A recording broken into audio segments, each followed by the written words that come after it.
Hey guys, what's up? How are you all? Once again, welcome back to the channel. आज वाला vlog जो है वो काफ़ी अलग and काफ़ी informative होने वाला है, especially if you are interested in the business side of the world and not the 9 to 5 side of the world. India से काफ़ी सारे लोग आते हैं US मास्टर्स करने के, and then they get a 9 to 5 job, and then like they have the job वाला life. But there are a lot of people who are in the US who have come from India, have settled here and now have their own businesses. So अगर आपको interest है जानने में कि how is it owning and starting a business here in the US, especially being a woman, especially being in a state जहाँ पे ज़्यादा Indians नहीं है, like New Jersey. So आज वाले vlog में you're going to meet someone really special who has started and operated multiple businesses, and there is something really new and interesting that she's starting. So let's go upstairs. All right, guys, so like I said, I have someone who is literally amazing and inspirational with me today. I want you all to meet Akshita Hi. to our YouTube channel. And Hi. why don't you introduce yourself? Because I think you would be the best person to, because there's so much to talk about you. Thank you. My name is Akshita Nayak, and I'm the owner of Little Pataka. And I launched this business a couple of years ago, but I have lived now in the US for close to 2 decades. And I have two Master of Science degrees, one in biochemistry and the other in nutrition. So I also have a wellness center here in Vermont with my husband, and now this new business as well. So, I mean, like, I'm so excited to talk more about Little Pataka because I've read so much about it after sent all the information to me, and I checked out the website. By the way, before going ahead, is there a website for Little Pataka that our viewers can check out? Yes, littlepataka.com, Pataka. Okay. So if you want, you can pause the video right here and go and check it out. And so Akshata, like, why don't you tell us about the first company, or the first business that you started? Because I was talking to my viewers earlier that, how I just want them to know, like, how is it being an Indian in America, and then, starting their own business, because usually majority of the people, or say majority of the Indians who come to the US, are either in like the IT sector, or basically a lot of them come here for that, as in like have jobs here. But Yeah. you are doing something which is quite a lot different. So how did you start it, and then let's go over how your experience was. Yeah, absolutely. So actually, the first business that I started was with my husband, where we started the wellness center here in Vermont. He's a chiropractor. We're both nutritionists, and so we offer those services. We moved to Vermont a little over a decade ago, where we knew nobody, and we started two businesses. Not something I recommend for everybody to do. It's always nice to have your support base in place. But we loved the state so much. So we moved here and we started the wellness center. I started my second business that I started along with it was called the Orange Owl, which was a vegan skincare company. So I used to, I guess one way of using my master's in biochemistry was to create the recipes for making different skincare products. They were vegan, they had all food grade ingredients. And so it was a very clean, nice product. And so I came up with all of the recipes myself. I made the products myself. I marketed it. I sold it. Like all of it was me. All the hats was me. And so that was the business that I had before. Starting the businesses was difficult for us mostly because both Greg and I, my husband and I, didn't have a business background. Like we don't have an education in that. Our education has been in science. I was in research for 6 or 7 years in Rochester. He was in school. So our life was about labs. And I had expected that for the rest of my life, I would be a lab rat, conducting experiments, having my own lab, doing research, immunology, neuroscience. That's what I was doing research in. And somehow we got this opportunity to move to Vermont. I got interested in skincare products because of some issues that I had personally. It took a lot of effort on my part to sort of break it out of my head where, like you said, usually we're used to a 9 to 5 job. You have, your jobs and your things are clear cut. But in this case, I had to suddenly put myself out there. I had to put my products out there. I had to reach out to people and say, what do you think? And be okay with them saying no. Like that was very difficult to wrap my head around. And so it took me a little while to get over that initial hesitation. And I went to some local stores and said, hey, so this is what I'm making. This is what it looks like. Would you be interested in selling it? And the initial responses that I got from those buyers is what gave me the encouragement and the confidence to keep at it. Because I remember for it's one of the biggest stores in Vermont here in Burlington. And it was a store I remember when we moved to Vermont. I remember going in there and saying, oh my God, this is an amazing place. And the buyer there, I gave her my products, and I still remember I hid around the corner and I was looking at her just because, it's all new. Yep. And so I saw her open the product, smell it, and her face lit up. And that's a sight that I won't ever forget. But those types of reactions, which they weren't always verbally, said, Yep. but what I saw, those are the things that kept me going. So for us, the difficult part was just understanding how businesses are run, understanding accounts, understanding like those things which we hadn't learned. We Right. had instincts and we kind of went with it. Thankfully, it worked out okay.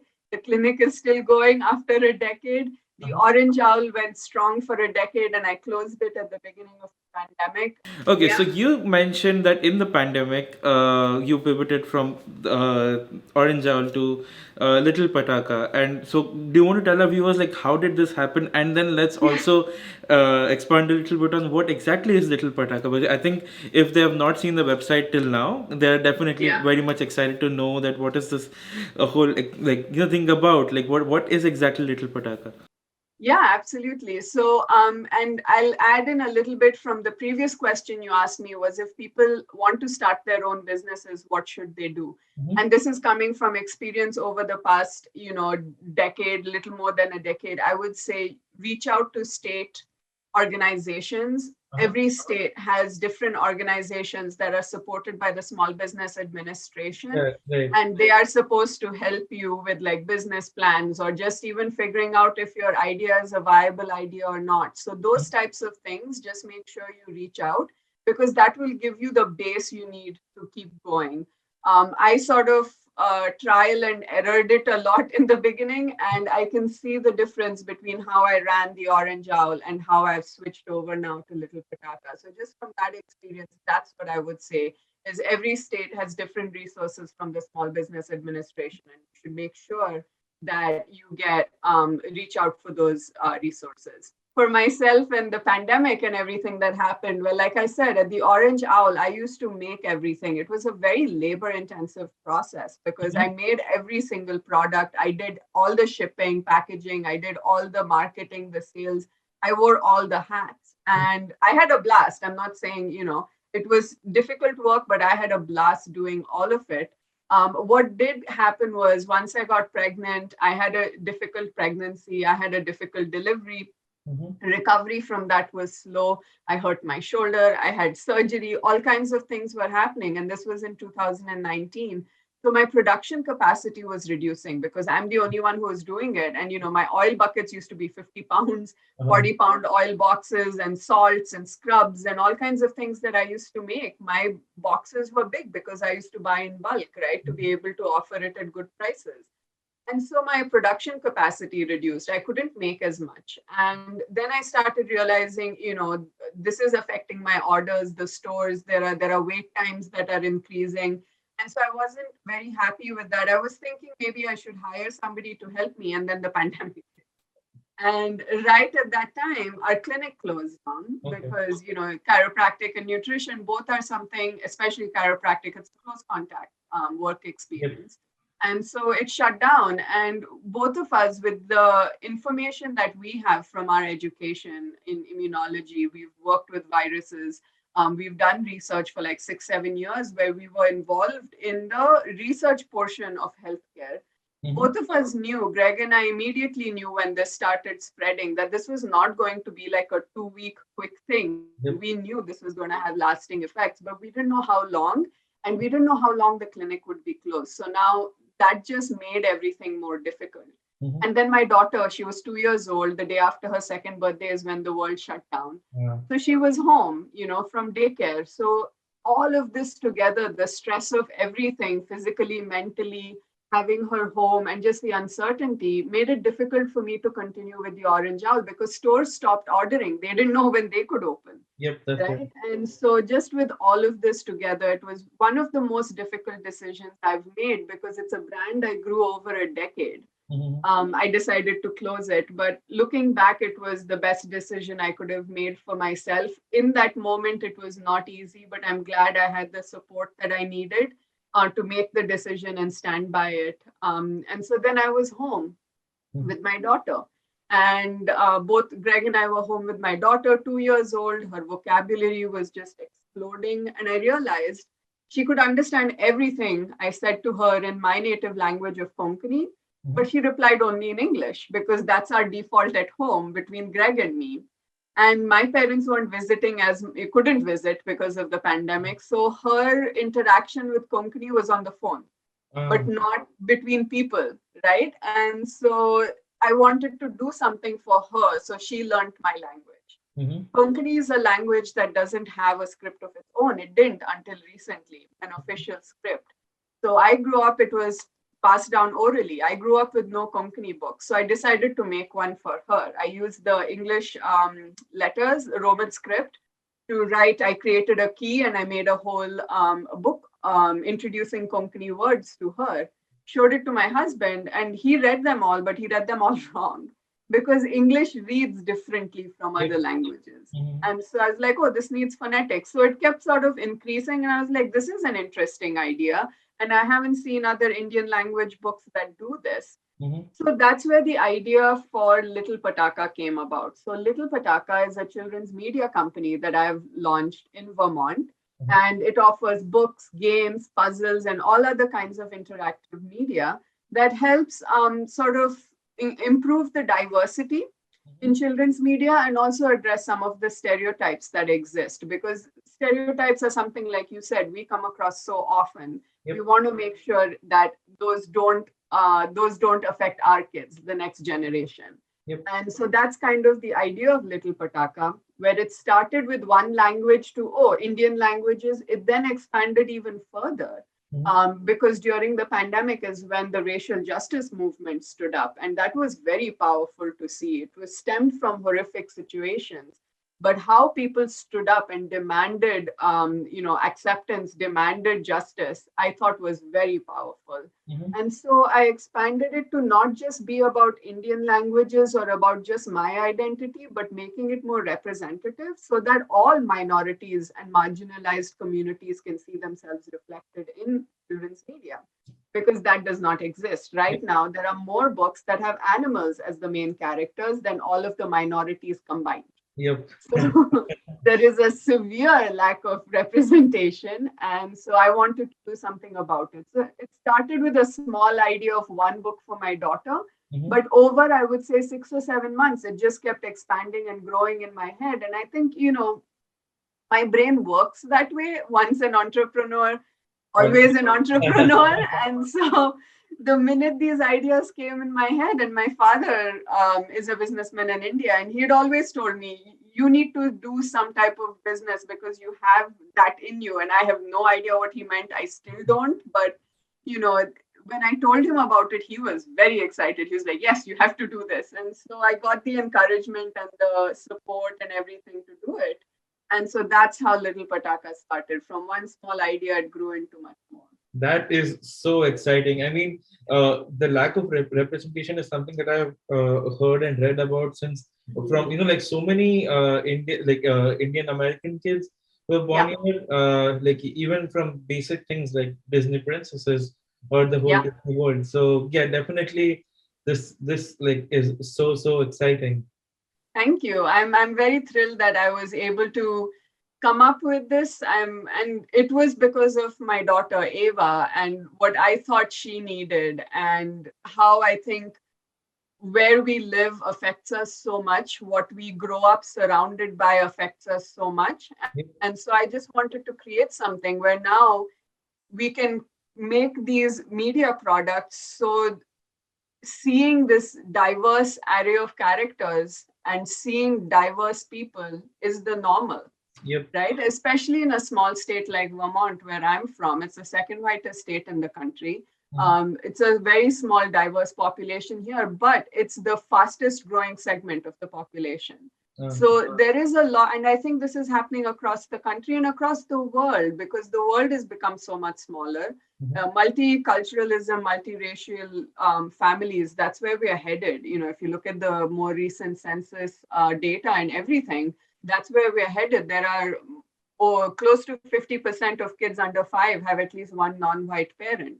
So that's kind of where we're headed. And the best thing we can do is make sure the kids are equipped to, exist in that type of a society without always having this us versus them type of ideology, which is what is spreading all over the place right now. If you don't know something, you're scared of it. So how can we remove that fear is to show that, yes, there are similarities, there are differences. Let's celebrate them instead of being wary of them. Oh, that's wonderful. And now you said there's something new coming up with Little Pataka. Can you tell us about that as well? Yes, I am so excited about this. So we had the first 2 books that we launched last year. Was our launch actually in April last year, this time. I had just launched Little Pataka with my first Kickstarter campaign, 2 books, one in Konkani and one in Hindi, Planet Patrado in Konkani and Planet Pichkari in Hindi, to introduce these 2 new languages to everybody. And there are written phonetics and access to online audio files. So literally anybody can pick these books up and learn 2 new languages. You don't have to know the languages, you don't need a background in it, none of it, but it helps you look at a different culture through these books because of the phonetics and the files. So this year I've had a fantastic 1-year run so far. The books are selling well. I won a national pitch competition. All kinds of exciting things are going on. So I came up with an idea for 2 new products. One is a jigsaw mix and match puzzle. It's called Different Fits. And the idea is to help kids. Everybody asks kids, what do you want to be when you grow up? Yep. We would like the answer to be anything they want to be. But if you step back and look at it, in reality, there are stereotypes, there are expectations, there are boundaries based on your race, your gender, your sexuality, and so many other different identity aspects. So this idea was to create something so kids can see that you should not be defined only by what you look like, or even necessarily only by what you do. So we've created 10 professions and 10 characters for them. And the characters are either a race or a gender that is not usually associated with that profession. And so to begin with, it makes it very interesting to see these sort of body shapes, sizes, colors, and everything in a profession you don't normally expect. And then we took it a step further and turned them into jigsaw puzzles with head, torso, and legs. So now you can mix and match it and create your own. Or even understand that maybe the Supreme Court Justice loves to cook, so you can put in the chef torso.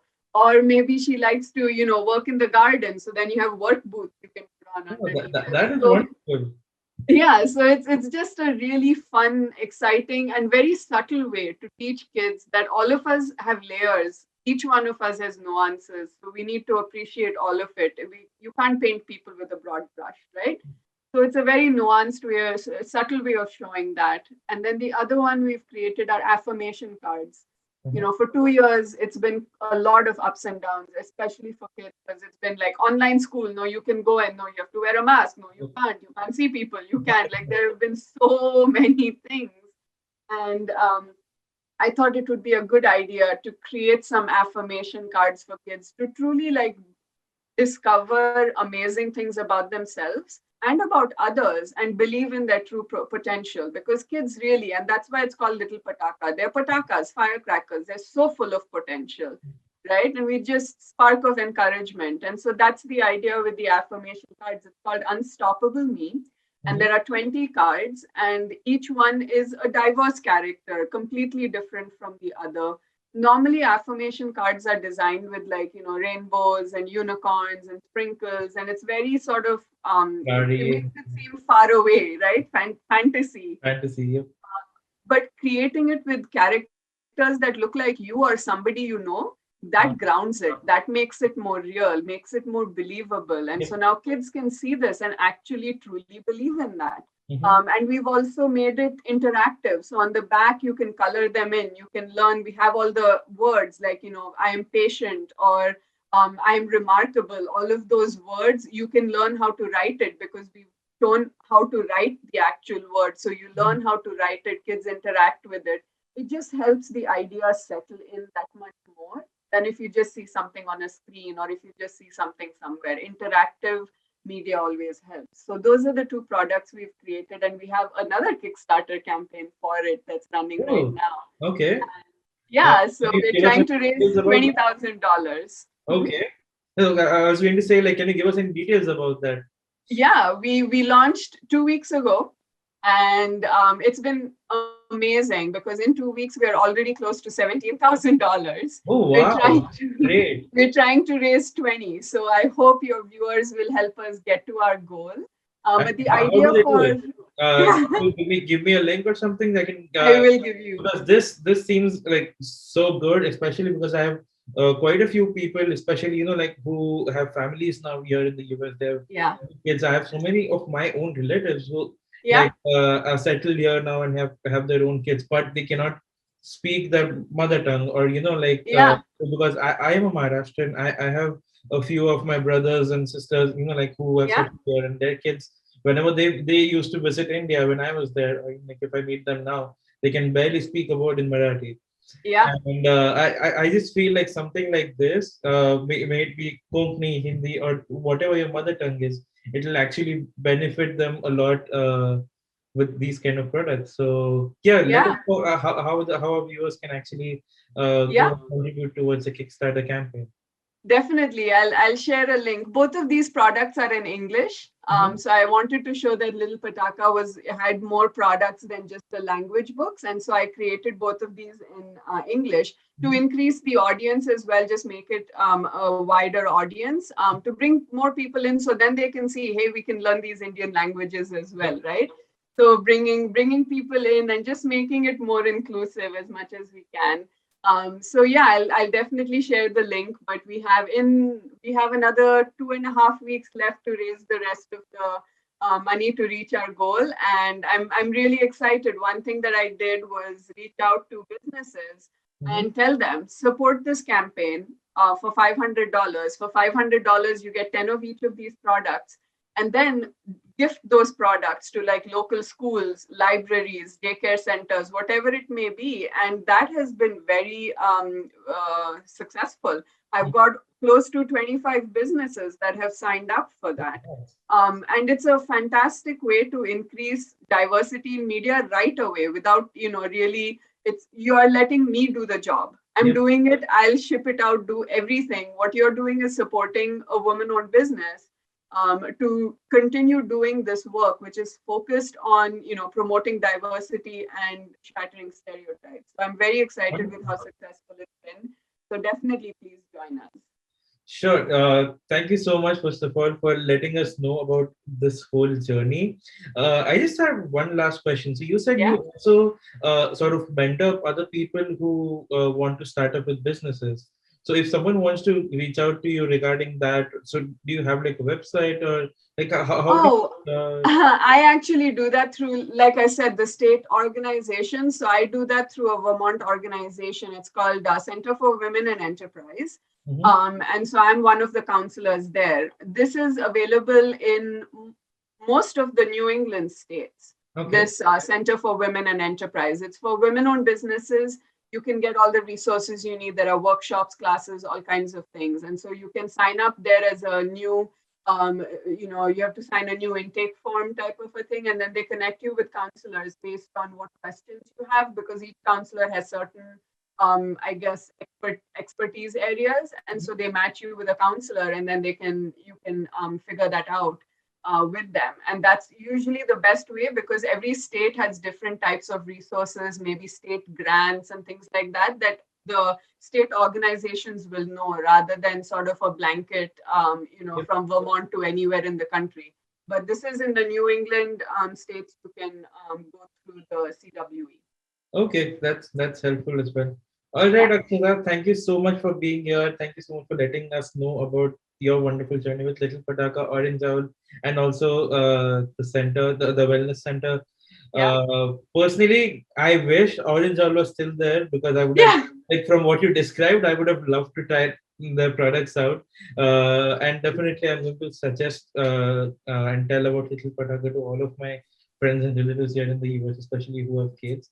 And you Yes. guys can also check the link in the description box below and head out and contribute to the Kickstarter campaign that Akshita has and help her reach her goal so that we can spread this wonderful message and like have uh, people of color and like all the positive things that Akshita said, like spread out the word. Yeah. Uh, all right, so I think uh, Ashish, I have to say thank you to you for your support. I reached out to you and you were so just ready to jump on board and, talk to me and understand what it was. And you've taken so much interest in this. Thank you so much. yeah, I mean, this was something that I was like really curious about because like this is something that I've never read before, and then yeah, so I mean, thank you for having me here. But anyways, Yeah.